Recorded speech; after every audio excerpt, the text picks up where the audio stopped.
সকলকে জানাই শুভ সকালের শুভেচ্ছা।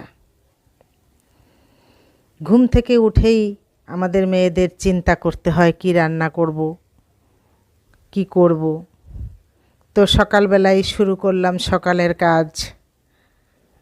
সবার আগে নিজের একটু খেয়াল রাখতে হবে, একটু হাঁটা চলা, হালকা কিছু খাওয়া এবং হালকা একটু এক্সারসাইজ করা তার আগে।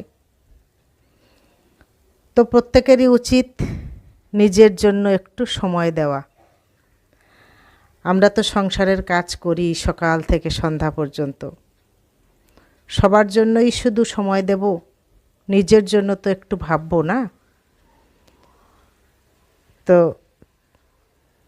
যা হোক, নিজের কাজগুলো সেরে, প্রাত্যহিক নিজের যে কাজগুলো থাকে সেগুলো সেরে সংসারের কাজগুলো শুরু করলাম। কি রান্না করব, সকালের ব্রেকফাস্ট কি হবে, দুপুরের মেনু কি হবে। আজ একটা কাঁঠাল আছে ঘরে, গতকাল অর্ধেকটা খাওয়া হয়েছে আর অর্ধেকটা রয়েছে। এটাই সকালের ব্রেকফাস্ট হবে আজকে আমাদের। কাঁঠাল সঙ্গে কিছু মুড়ি, তারপর ধীরে ধীরে আবার দুপুরের খাবারের আয়োজন করব। কি রান্না করব, একটু বাজারে যেতে হবে, কিছু মাছ আনতে হবে।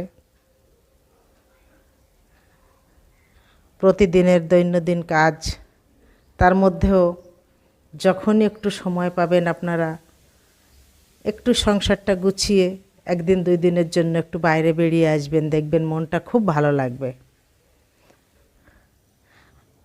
খুব দূরে যেতে না পারলেও কাছাকাছি কোথাও একটু গেলেন,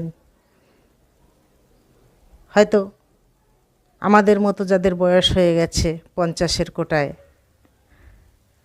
একটু মন্দিরে গেলেন, আপনার যাকে ভালো লাগে, আপনার হয়তো প্রিয় কোনো বান্ধবী পাশে, সেও হয়তো আপনার মতো অবসর খোঁজে, কিছু অবসর খোঁজে। তো তাকে নিয়ে একটু বেরিয়ে পড়লেন, কোনো একটু মন্দিরে গিয়ে একটু সময় কাটিয়ে এলেন, কোথাও ঘুরতে গিয়ে এক কাপ চা খেলেন, একটু গল্প করলেন, একটু আড্ডা মারলেন, দেখবেন মনটা খুব ভালো লাগে, ভীষণ ভালো লাগে মনটা। প্রথম জীবনে তো আমরা খুবই ব্যস্ত থাকি, সন্তান মানুষ করা, তাদেরকে সঠিকভাবে দেখভাল করা, সুশিক্ষায় শিক্ষিত করা। এখন সন্তান অনেকটাই বড় হয়ে গেছে,